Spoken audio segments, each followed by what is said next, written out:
Hi, everyone, and welcome to El Camino People, the podcast. Today we have the farthest guest ever. Welcome, Leanne. How are you doing? I'm doing really well, Jose. How are you? No complaints. It's almost Friday. It's Wednesday, but as we say, things are going great. Finally, the Camino is open. Spain is getting reopened, so we are getting back to normal life. And I have my next Camino plan. Hopefully, walking from Lucht all the way to Pamplona at the end of June. Fantastic. Lucky you that you can still go and you can go back again. I was watching, the weather. I'm like, lucky you. I would love to be in Tasmania, visit over there, the weather, the beaches, and everything. And it's like, we all complain about what we don't have, but I guess it is what it is. That's right. That's right. So, for the ones that don't know, Tasmania is connected to the Camino de Santiago, and you may be wondering how and why. And that's one of the things we will ask later. But as you know, Leanne, we always start the interview with the 1-minute questionnaire. So we have here the set of questions. Okay. And we have the timer ready. So when you're ready, let's go. Are you ready? As ready as I'll ever be. I'm not sure I'll do very well, but we'll see how we go. Let's give it a try. Your first Camino? Camino Frances. How many Caminos? 4 if you count the Tasmanian ones. 1 month to walk? 1 month to walk, I would do the Portuguese. 1 city? 1 city, Pamplona. 1 meal? 1 meal, we had a beautiful, homemade pasta for 18 pilgrims. A song? A song, my friend Luigi wrote a song called Chilometri di Vita about the Camino. A happy moment? A happy moment was the day after I arrived in Santiago. My husband and son came all the way from Tasmania, Australia to join me. 1 color? A colour? Yeah. My colour is purple. I was known as the Purple Pilgrim on the Camino. That's my Instagram name. That's so funny. The Purple Pilgrim. That's just funny. You did well. Really well, really well. Thank you. So tell us a little bit. One of the things that surprised me the most when we found each other on Facebook and researching is like from Tasmania to Spain and a Camino in Tasmania. How someone from Tasmania finds out about the Camino de Santiago?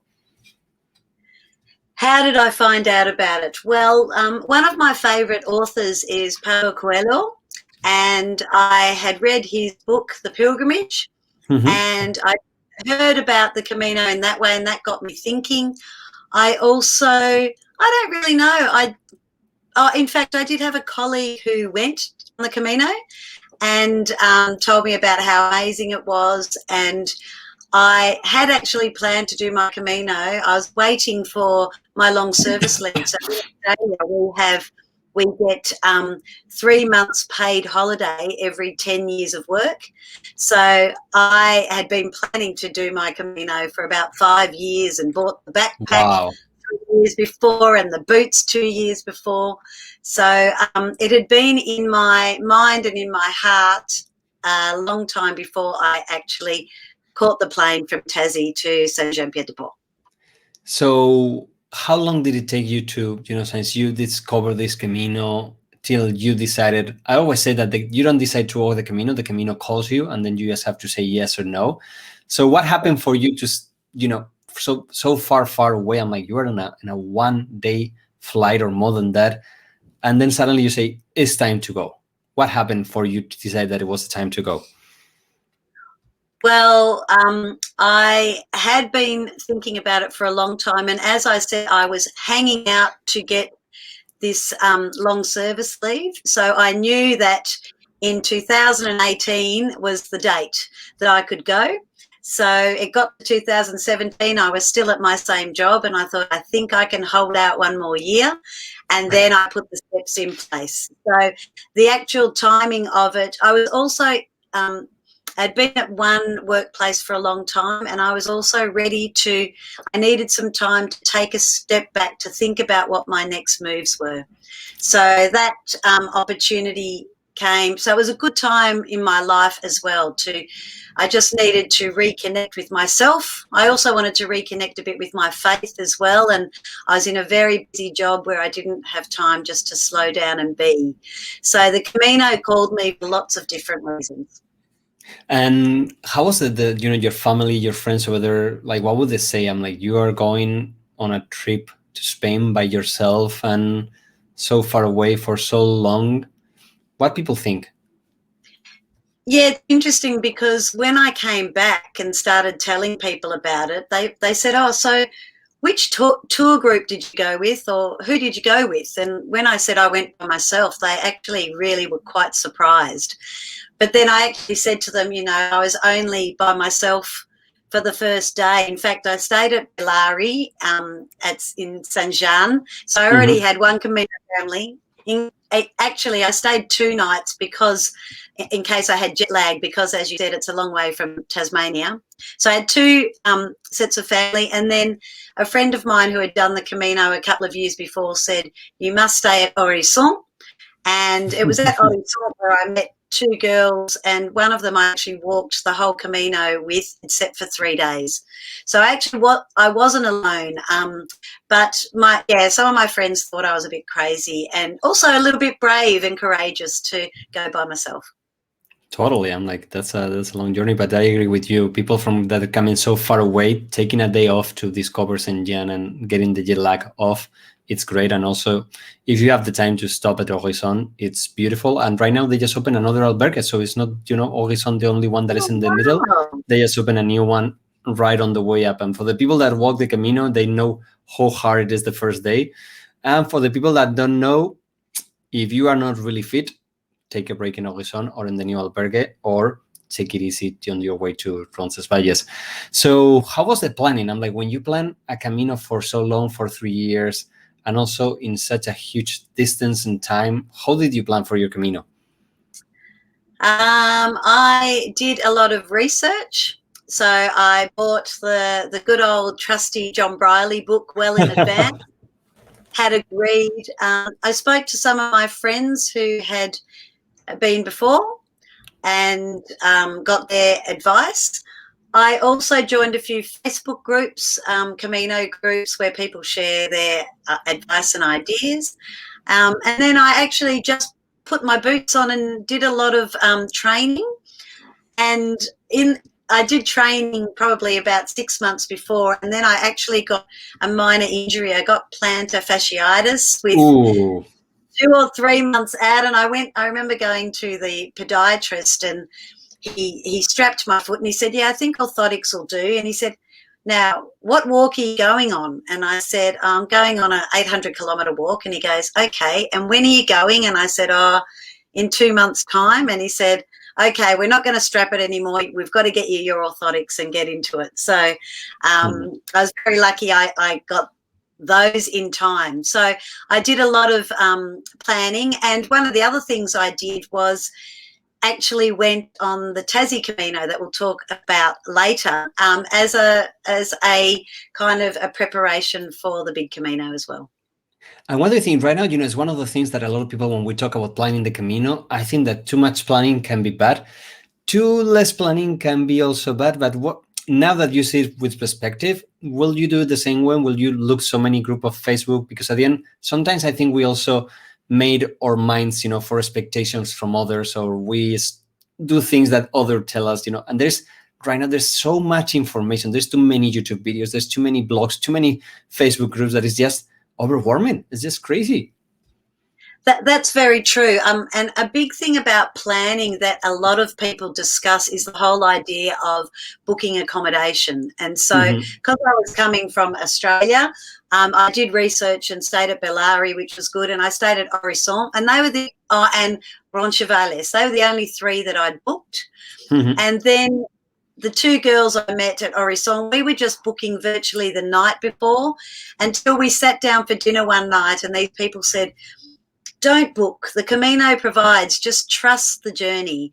And so for the rest of the time, we trusted the journey, and it worked until you get to Saria and the last 100K. And we had one night where it was 7 o'clock and we got the last 2 beds into place, and otherwise we would have had to walk another 10Ks. So I would probably say, do a little bit of preparation, but I also think, what you read and what you hear, the Camino is so individual. So it's a lot of just trusting it yourself and trusting the journey. Yeah, I agree with you. I think the first days is something that you should book in advance to just be sure and not worry, because arriving to St. John, there's so many places, so many albergues that just book in advance. It doesn't matter. But also Roncesvalles, Horizon, if you're going to stay there, book in advance. But other than that, for me, I did the Camino in 2017 in the summer, and the only place that I have a problem was in Finisterre.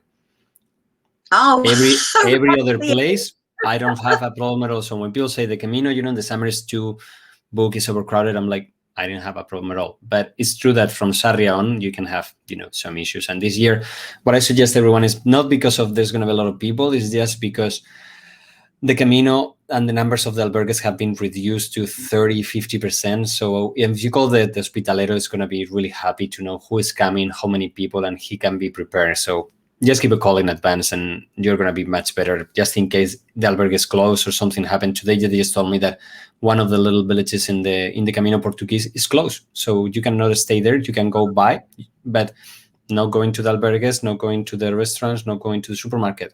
So things like this are going to happen during this summer. And if you make a call in advance, they will, something that you can avoid having an issue with. But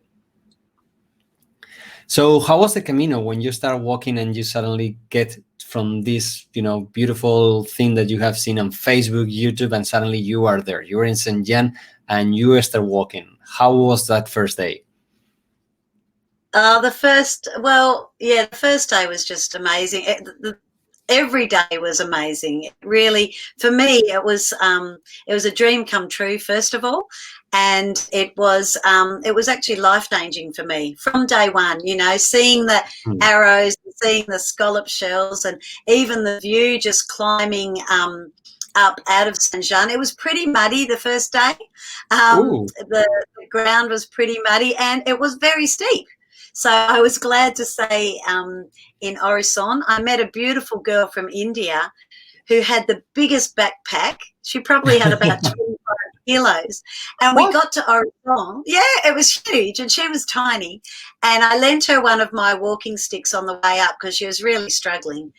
And we got to Horizon and she was heading to Roncesvalles. And I said, do you know how much further that is? And she said, oh, not really. I bought her a cup of tea and we had, a bit of a chat, and she went on. And what was interesting was I didn't see her again for quite a while. And then I saw her in a cafe later on, and the backpack was too heavy. And so she was bussing a little bit here and there. But, so for me, it was quite a nice, easy day. It's only 8K to Horizon, I think. Mm-hmm. So it was very, very nice, although it was pretty chilly. I was there at the end of May, so I left almost about this time, and it was pretty chilly is what I remember at Horizon.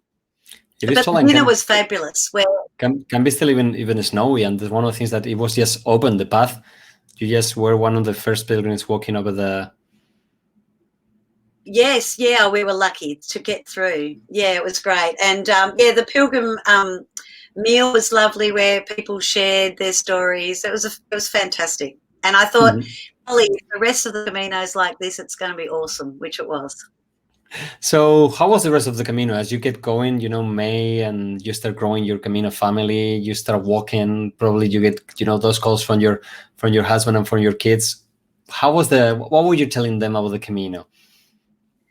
What was interesting was that they kept trying to call me because they were missing me a lot. But the actual truth was I wasn't missing them because I had a new family and I was having lots and lots of fun. I was telling them, about the towns that I had visited and some of the people that I'd met. What was lovely is I actually could introduce them via Skype to some of my Camino friends, which is lovely, and show them some of the places.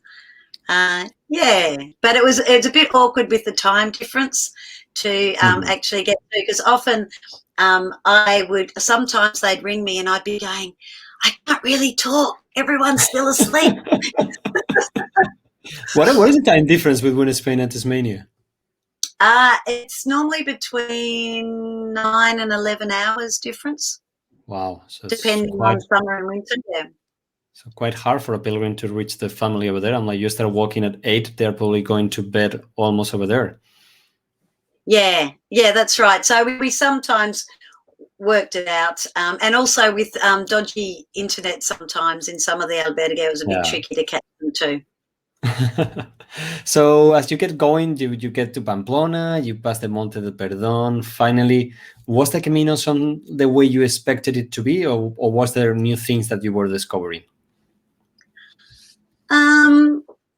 What was interesting, I'd heard a little bit about the Meseta and how people find it really boring, and I didn't find it boring at all. I found it beautiful because all the poppies were out. It was spring. It was beautiful. But I've come to the decision that maybe Europeans find it boring because you guys have so many mountains. Whereas for us, we have a desert that goes on forever in Australia. So I actually was surprised at how beautiful Meseta was.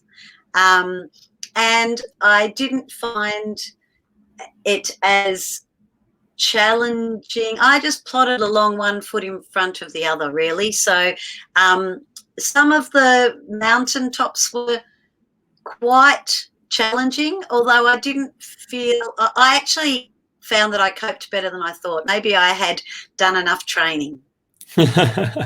Yeah, I think for the Meseta, I think most people hate it or don't like it because of, so many people talk bad about it.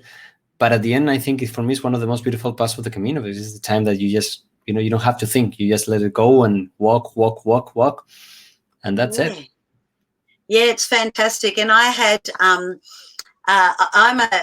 I work in schools, and I actually get to talk about my Camino quite a lot to students. And I was talking to a group today, and I talk about how often people can take the bus through the Meseta. And for me, I would have missed one of my most important experiences of the Camino, and that was meeting Dave at the Oasis of the Gods. Yeah.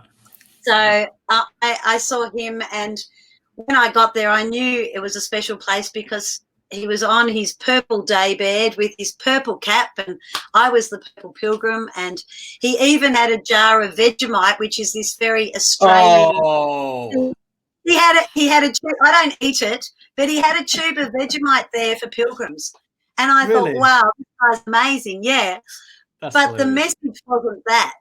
The message was that he didn't have a donativo box like all the other side stalls. And so, he had fresh fruit and lovely cool drinks. And it was after a long walk, that one. I kept looking in John Riley, where is this oasis I needed? And I took something, had a lovely chat to Dave, and I said, where's your donation box? And he actually said to me, he said, Leanne, I believe that in the world today we've lost the art of giving for giving's sake. And now we just give to get something in return. Giving's become a transaction. And he said, and I disagree with that. So I don't have a donativo. And for me, that was one of the most important messages of my Camino journey. And I say it whenever I give a talk, I always talk about that message and the fact that if I hadn't gone through the Meseta, I wouldn't have met Dave and been taught that important lesson about generosity. It is incredible because truly the Camino provides, and that's one of the beautiful things, that it's true what you say, that sometimes right now when we talk about the donativos, it's a different way of call a payment that you do in the Camino for something more meaningful, but it's still a payment. When we go to albergues donativo, people like, how much should I give?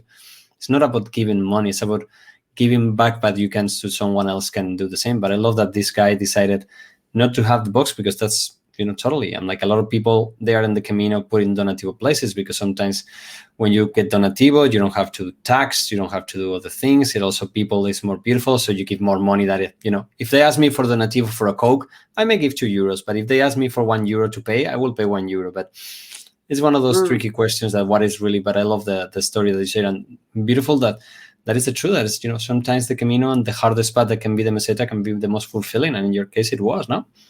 Yeah, it was. And I'm not saying anything. I thought all those lovely stalls, that was a surprising thing on the Camino for me. I didn't realise that there were people that had stalls, and I loved the whole concept of just giving a donation. And it also supports the local community. But I just thought it was an interesting twist with Dave and his story. Totally. So what are the kids over there tell when you go to the schools and you present them the Camino? What do they think, seeing you as like, you go all the way to Spain to walk 800 miles, sleep in, not really good hotels? What do people think about it, and when you go and give your talks?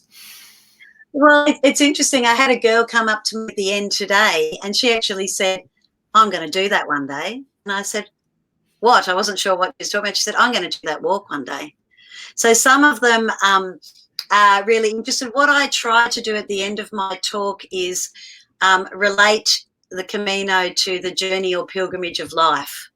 And when I did my Camino, I kept a blog under the Purple Pilgrim, and I realised by day 3, this was another surprise, that every day there were connections to what was happening on the Camino that I could connect back to my life. So at the end of each of my blogs every day, I had Camino wisdom for everyday life. So I shared a few of those. One of them is, one of my messages that I share with the kids today is not to take the bus, and to tell them that, most of all our lives is pretty boring, like people say the meseta is. Most of our life is pretty flat, but we don't skip through that part of our life. And I said to the kids at school, don't wish away school, because soon it will be gone and you'll wish you were back there. Or what you need to do is find the little things in the midst of the boring bits. Yeah. So that's what I do. I tell them some of the messages that I learned, so I try to relate it to their life, and they seem to relate to that as well. Yeah, I think that's one of the important parts. We talked a while ago with that UX designer about the Camino, how well designed the Camino is, that you start, the hardest on the top to get flattened and to get more comfortable. But it also then when you start the hardest part for your brain, for your mind, for your soul. But then at the end, you have that way also to reach up. And again, another hit in the face. But it seems like it's well, and if you, as you said, if you jump any of the bad parts, doesn't make it whole. And life is not happy all the time. It's not fun all the time. Sometimes it's hard. Sometimes you have to cry. And that's something that right now it seems like we have to avoid, because every message that we see in social media and life is that you have to be happy 24/7. And no, the Camino has sad moments, the Camino have tough moments, and the Camino has a lot of suffering in different ways for different people. But that's why it's so beautiful, because at the end, it comes the whole package. Yeah, that's exactly right. So I've actually got, in the story I talk about, life is a journey. Sometimes the road is very steep. Sometimes the weather's bad. And so I've got different photos of different parts of the journey. And especially since I've been sharing in schools post-COVID, I've said, we've been on a pretty steep and a very stormy journey at the moment, but it's just a part of the journey of life. It is, and you have to learn for that. So you get closer, you get finished in your Camino. How was the arrival in Santiago? How was that moment? Sometimes we believe that it's going to be kind of like a Cinderella, like the Beauty and the Beast, one of those magic moments where birds are going to fly and blah, blah, blah. Some people have that kind of experience, but some people just another day. And some people even have a really tough day, because that means that it's the end of the journey. How was in your case? So I was with my friend Jenna, who I'd walked with most of the way, and we decided, there were so many pilgrims in that last bit, that we decided to stay at Monte de Gozo. And so we arrived there about 2:00, and we just sat there on the hills in the afternoon overlooking, we could see the cathedral, and we just reflected on our journey. and we had a really nice quiet time, and we decided that we would get up early the next morning and arrive in Santiago before all the other pilgrims were there. So we got up. It was still a bit dark. We passed those two beautiful statues, and we wandered in, and we see that first sign, and we get all excited. And then we'd heard about the archway, and so we walked through the archway, and yeah, it was just amazing. I actually couldn't believe it that I'd done it when I got there. The other thing that was really special is the first person that greeted us was an older South Korean man called Park, who I had met on the journey. He was an artist, and he kept a journal of all the different places. So when he sat down for a break, he'd actually sketch. Ponferrada Castle was one of his nice ones. He did a lovely one of Alto de Perdón. Mm-hmm. And he was one of the only pilgrims I met who seemed to be on the journey for religious purposes like me. Mm-hmm. And we'd had some really interesting conversations. And he happened to turn up at all important religious times on my journey. So I hadn't seen him for days. I took the detour to go to Samos, and there he is at the monastery. He just at significant time. The first time I met him we stayed at Granon together in, where the bell tower is. Incredible. One of the best places in the Camino. Yeah, that's right. So he just seemed to be kind of my mutual spiritual pilgrim. So he had stayed at Monte de Gozo as well, and we said, we'll see you in at Santiago. So he arrived just 20 minutes before us, and he was the first one to greet us. So that was a significant part of the experience for me. And then, just seeing all the other pilgrims, I met up with a lot of pilgrims who had gone ahead to Finisterre and were coming back. Mm-hmm. One of them was this Luigi guy. So I said in my questions, Luigi, who wrote a song about the Camino. Luigi was an important part of my pilgrimage. He brought a little ukulele with him on the Camino, and he was at significant places with me as well. Like, I thought he'd gone way ahead, but then when we got to the Cristofero, he was there. So he was at special places as well. Mm-hmm. And he saw my son's post on Facebook that I'd arrived in Santiago, and he was coming back from Finisterre, so we ended up catching up with him, which was just completed my Camino until the next day when my husband and son arrived in Santiago. Did you know that they were coming or not? Was a surprise? Yeah, no, I did. Okay. And the only disappointing thing was I had planned to hopefully walk to Finisterre before they got there, but I ran out of time. But a few of my friends said to me, no, this Camino for you was spiritual, so your spiritual end needed to be the cathedral. Mm-hmm. Yeah. So and that's one of the things that, yeah. Yeah. No, I think that a lot of people, they say, the Camino finishes in Finisterre, the Camino finishes in Murcia, the Camino finishes in Santiago. That's why, it's the other is the extra bar. I always say that when you walk the Camino Frances, the 100K, it's nice to walk the extra K to Finisterre and Murcia to decompress, to think about the Camino, also to get all those little, 100 last K that maybe sometimes they're full of pilgrims, but they're also part of the Camino. But for people that have walked so far, I think it's the time to just, think about your Camino, really take the time and get ready to go back home. But even though the Camino, the Camino never finished. That's one of the beauties of the Camino. The real Camino starts now. Yep. As soon as you finish. The other beautiful thing about Santiago was we were hoping to see the Botafumeiro, and the day we arrived, we went to two masses, one with Luigi, and it didn't swing. And so on the Sunday, I think it was a Sunday morning, when my husband and son arrived, we had Park, my Korean friend. I had an Italian girl, Greta, who was from Italy, and she since has come to visit me in Tasmania and done our Tassie Camino. She was there as well. We all went to the Mass, and the Botafumeiro Swan just before we left to go to Portugal. So it was just perfect. And my son, who was 17 at the time, was just mesmerized, and he said, I'm coming here and doing this. So interesting. one day and that's one of the things that I agree that everybody should do one day. It's one of the things that you touched a topic that is very important, and for me being Catholic also, the religious part of the Camino. You were saying that you were one of the few people that were doing it for religious beliefs, but I think at the end, a lot of people, they don't go for, let's not call it religion, call it faith, you can call it whatever, but I think that everybody goes searching. I don't know if you believe the same, and the people that were usually in that time of the year, May's older people. If you go in the summer, usually, the students, more the college crowd, but during May, there is more older crowd and more people looking for, I think, other stuff in the Camino. How was the people that you met in your Camino, and why, in your case, you were looking for that religious beliefs? So how are the people that I met? Yeah, you were saying? The pilgrims, yeah, the reasons. I did meet a few young people, and a few of the young people I met saw it they were doing the Camino as an adventure and as a challenge.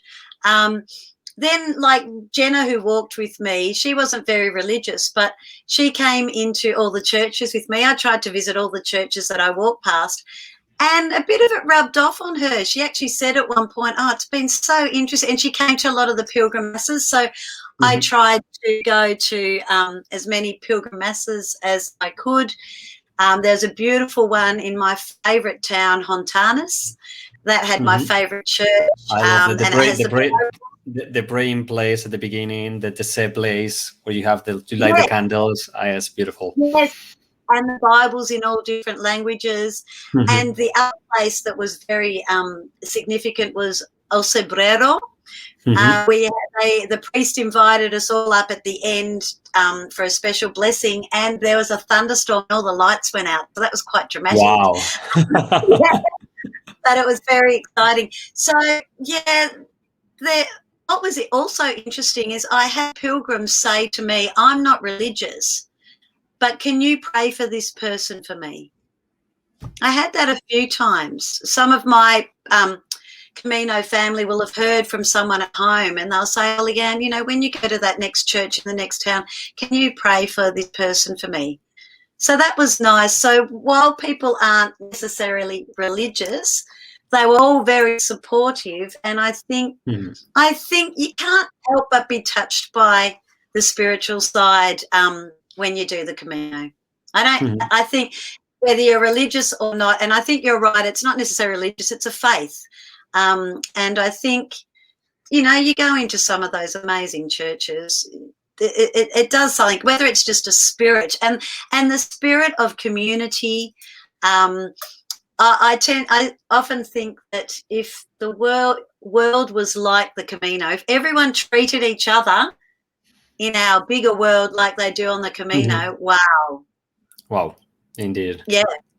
So the Camino, the family and the community is kind of what our churches should be and what our world should be, I think. Totally agree. Open to everyone, doesn't matter what. And that's what I tell to everyone, in the Camino, just be open. Give it a try. Yeah, that's right. Going to a church, going to a mass doesn't mean that you have to, I've been to, all kind of different services because I love to discover other faiths and it's part of the culture. And if you go to another country so far away, and I think, also not visiting churches in Europe is like not going to a museum or not going to a bar. I'm like, you have to do them all in the Camino. I'm like, if you go to Grañón, visit the church, go to the praying at night, but also go to the bar and have some tapas with the locals. It's part of Spain, it's part of Europe, is what we are, and it's part of the Camino, and it's what makes it so wonderful. So don't avoid either one of them. Just give it a try. Yeah, I think so. And they won't. The walls won't fall down on you if you walk into the church. They're beautiful, beautiful churches. And I've got Italian background, so all my relatives live in Italy. So I've got the European background and that love of churches. And you're right, and they are amazing. The cathedral Burgos is just incredible. Lots of them. Yeah. Burgos, León, Astorga. I'm like, and for me that I live so close, I never been to Burgos till I walked the Camino, or to León. And, avoiding out of those places because they are religious places or Catholic is just going to, Scotland and not visiting a castle, or going, to Australia and not visiting, the main things over there. It doesn't make sense. No, that's right. That's right. That is far. So let's go to your Camino. You were saying at the beginning that you guys have a Camino in Tasmania. And way to some days, how did Tasmania, it's connected with the Camino de Santiago. How did you guys have a Camino? How all does this happen? Well, what happened was a friend of mine who's a Catholic priest, Father Michael Tate, was posted to the southernmost church in Australia, in the south of Tasmania, and he wanted to do something while he was at this outpost, and he realised that the church was called the Church of St. James. It had a statue of St. James. It even has scallop shell blessing bowls at the front entrance, and it's built in the Spanish style.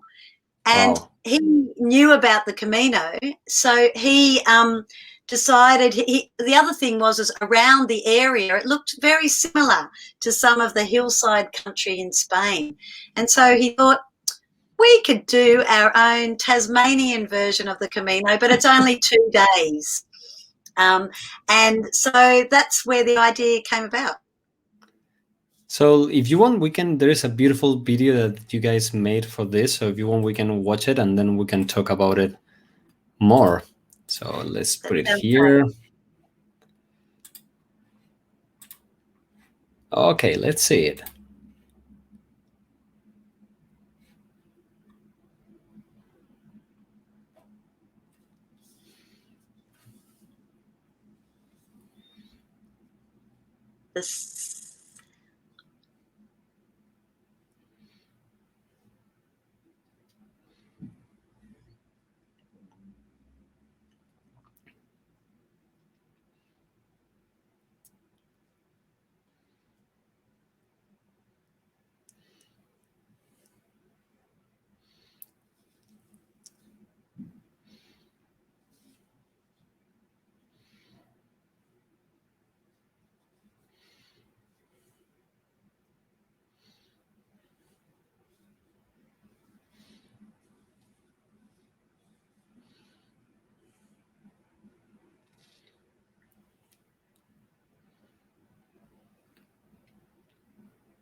So when did all this start? Because this is from last year, but when was the first Tasmanian Camino?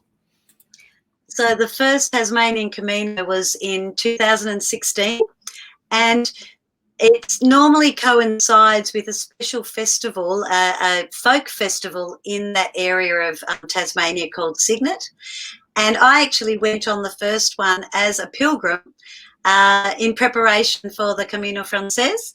And I loved the Tasmanian pilgrimage so much that I joined the committee, and I've been on the committee ever since, helping to organise this event.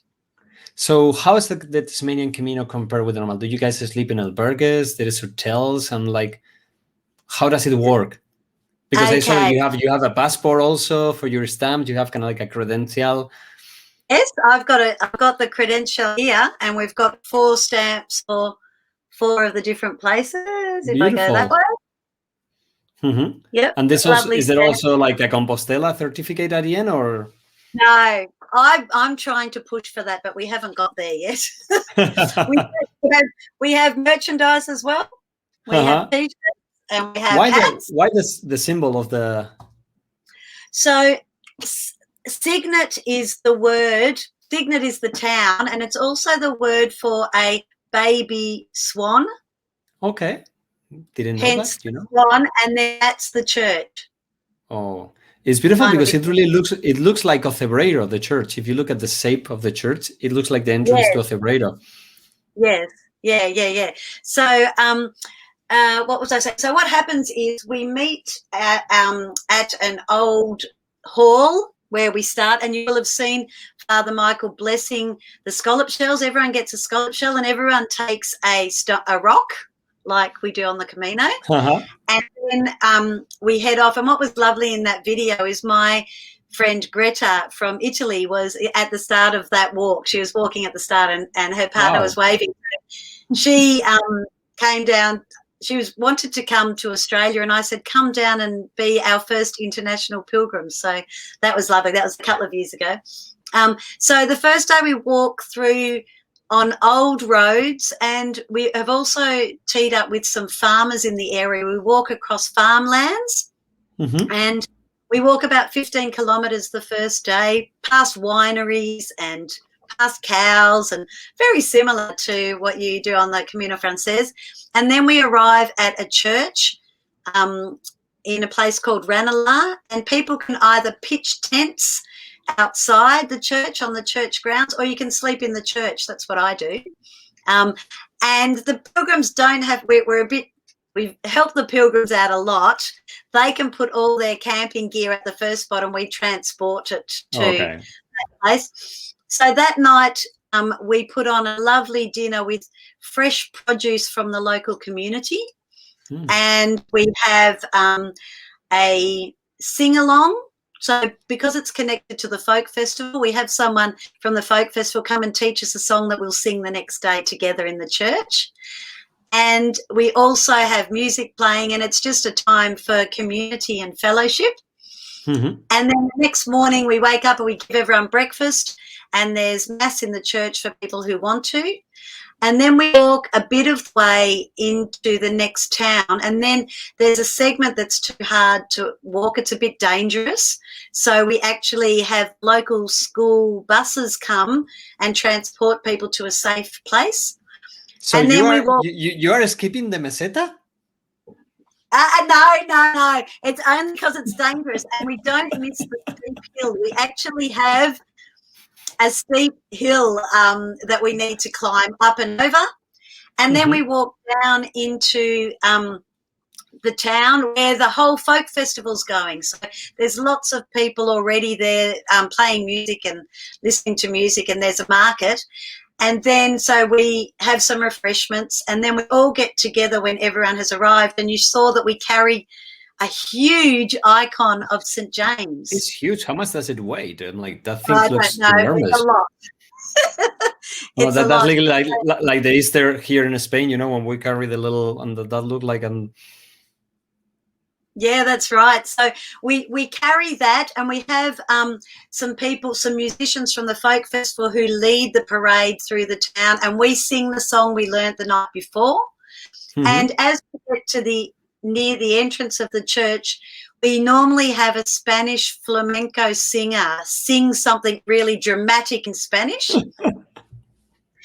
And then we go into the church, and we have a little prayer service. Father Michael speaks to us. In fact, we come and we lay down our rocks at the foot of the icon, a bit like the Cristofero. And then we don't have big botafumeiro, but we have some little ones that the priests swing around. So we have incense, and then we sing a song together called "To Be a Pilgrim." To be a pilgrim.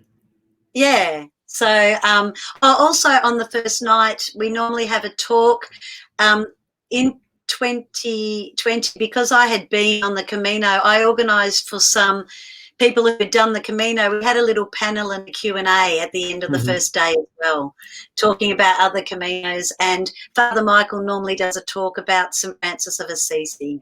Yeah. Oh, that's another one. So it's fabulous. I was supposed to go last year to Assisi. I was going to walk the Via Lauretana. It goes from Loreto to Assisi, but couldn't be, but hopefully next year. So what is this Camino, the way to St. James? It's locals, it's people from Australia, it's mostly people from Tasmania. Yeah, okay. So in the first year, it was just people from Tasmania, and we had about 150 people come in the Wow. first year, as well as staying in the church or camping. There's a couple of just kind of church halls nearby that people can stay in, or some people go off to a hotel nearby, but there's nowhere near the amount of albergue. And then when I came back in 2018 from my Camino, and because I joined a few Facebook Camino groups, I shared the Tassie Camino. So we've actually had a few people come from interstate for 2020, so end of 2019. And then they were all ready to come back again. No, I think they came in 2019 and more came in 2020. And then we were ready for 2021 and then COVID hit. So the folk festival was cancelled, so we had to cancel as well. But we decided to turn the way to St. James into a virtual Camino instead. And I think that's how I met you, Jose. Yeah, that's how we met. You contacted me because you wanted me to record a video of the Camino, and I was like everywhere, and I did it on the last minute, like always running. I remember I was coming from church, and I told my brother, I need to record the video. He's gonna kill me, and then I sent you the video. I wasn't going to kill you. It was just a lovely thing. And look, most of the people on the Way to St. James committee are older than me. So I manage the Way to St. James Facebook page. And so it was my suggestion. I said, let's just try this virtual Camino and see what happens. So I first of all told all my Camino friends all over the world that they needed to do it, and they got conned into sharing some videos as well. And then I got the beautiful Susie from Casa Susie. Oh my God, Susie and Fermin, they're both amazing. They are both amazing. And look, I knew that she was strategic. If I could get her to do a video to promote it, that we'd get people. And look, we were just overwhelmed. We had 350 pilgrims from about 12 countries, and we had pilgrims walking in their own hometown over the same weekend in every continent other than Antarctica. Wow. And so next year you have to find one from Antarctica. Well, that's my plan for next year. I tried for Antarctica. I did my best, but I couldn't get someone from Antarctica. But we had we had people from South Africa and Sweden, Denmark, Scotland, Ireland. Wow. We even had someone from Aruba in South America. Wow. And some people, so what they did was they walked, and I invited them to post photos to the event page. So we had people in igloos, people walking in snow, and then people in Australia walking in the desert in 40 degrees. Here it was a horrible weekend. I remember so well. I'm like, I need to go out for a hike, and it was rainy. It was cold. It was a horrible weekend. I remember perfectly. Oh, dear. Well, look, because it was winter, that was the other challenge. In the Northern Hemisphere, January was really cold. So when people were saying, oh, we'll see what we can do, but we were just so impressed and so overwhelmed that we are this year hopefully going to have the actual Way to St. James walk in Tasmania, and we invite people from anywhere who want to come to walk that, but we're going to run the virtual Camino at the same time. So that we can have people walking with us. And what I did this year for the virtual one, Jose, you would have seen, I actually walked parts of the Tassie one and posted photos of what the pilgrims would have seen if they were in Tasmania. That's incredible, because that's something that you can, for us to see what you guys do in Tasmania, and for Tasmanians to see how the Camino look like. And at the end, right now I remember I was going to go in a couple of weeks to the Canary Islands. They have a Camino that is also an official Camino, because they have a cathedral for St. James, and it's a 3 days. So maybe you guys can partner up with them and make a brotherhood, 2 islands, both far away from the Camino, but part of the Camino. So yeah, well, we had some beautiful comments. One of the challenges of the virtual Camino was that because all the rest of the committee are older, I was the only admin person, and we had 350 pilgrims posting all day and night because of the different time zones, and I had to approve all the posts. So I didn't actually get much sleep that weekend, but it was so rich. And some of the comments, they were saying, it was so lovely to be connected to other people, other pilgrims across the world in a time where COVID had stopped us. You know, people in the UK had a 5K limit, so they were just actually walking in and around the streets around their home. And some of them were visiting their churches of St. James. We got lots of photos of churches of St. James from all over the world, and a lot of scallop shell photos as well from their own scallop shells they found. So it was a real community building aspect, and I'm in the process. What I need to do is to convert that event into a group and hopefully get people to share that so we can have even more people, and I'll need more admin support, but to have more people join our Tassie virtual Camino as well. Yeah, I think it's great. And that's one of the, if we can get something out of COVID, but it's positive, is that this great, incredible Camino community has grown. I have met so many people, talked to so many pilgrims that in a way, not everyone can walk the Camino every year. I'm like, as you say, I'm the lucky one that is right here in front of my house, but so many people have to travel. Sometimes we don't have the dates. Sometimes we have families, we have all kind of things. So all these events that are, local, that are virtual, allows to everyone to be connected to the Camino every year. So I think that all of this is incredible, and it's something that for the pilgrim community, that at the end is what it matters from the Camino, just to have these chats, to connect with other pilgrims, to chat for a little bit, even if we are not connected and physically we cannot hug each other, that will eventually happen. And at the end, the beauty of the Camino is meeting people and chatting. So if we can do that in so many different ways, walking many different Caminos worldwide, why not? That's right. No, it was fabulous. And look, it brought us together too. So that was lovely. True indeed. So where do people have to go? We will put the links on the notes of the program. What would they have to go to discover more about the Camino over there in Tasmania? So we have a website that I'll send you the link to that you can put up, or you might already have it. You've probably already organised. We also have the Facebook page, and I manage that page. So it'd be lovely to hear from anyone that's heard this to connect through that. And as I said, we'll try and get the virtual Camino group happening as well. So there's a few different ways. And look, we would be very open, not sure for international people just yet. And Tasmania has been very Australia, protective. It's close, but Spain is open. Yay, which is great. So yeah, you can find out more, and Facebook is probably the easiest way. It's the most manageable if you want to make contact. If you want to look at some background information and some photo galleries and things, the website's good as well. But we'd love to have people hopefully from around Australia coming this year, and then hopefully before too long, international people to come down to, we think, is one of the southernmost Caminos in the world. That's incredible. And, it's one of those things that I'm thinking right now. I have a list of different Caminos to walk in the world. I want to go to the Cumano Codo, the Via Francigena, the Via Lauretana, the Inca Trail.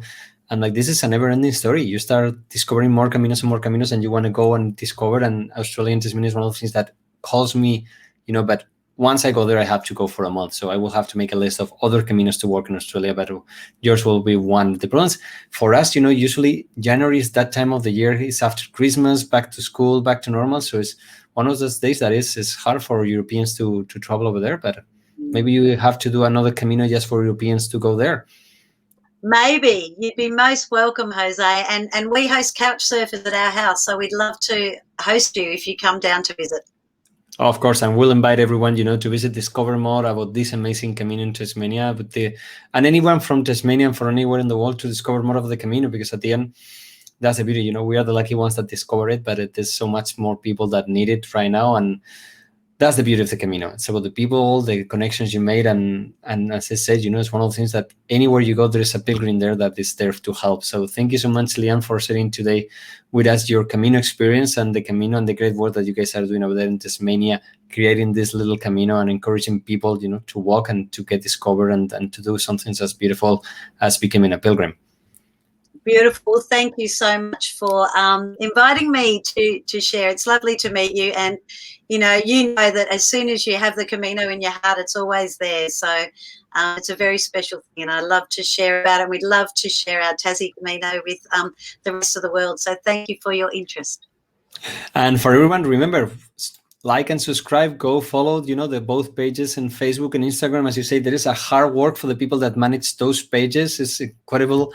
All these social media stuff, it takes a lot of time. So it's great, and to create followers. So everyone that follows us, go and discover that Facebook group and follow the all the social media that we'll put on the link. So thank you so much. Remember, we'll be back next week. Every Tuesday we do it in English. Every Thursday we do it in Spanish. So thank you so much, Leanne. And as we always say, buen camino, ultrella. Bel camino. Thank you.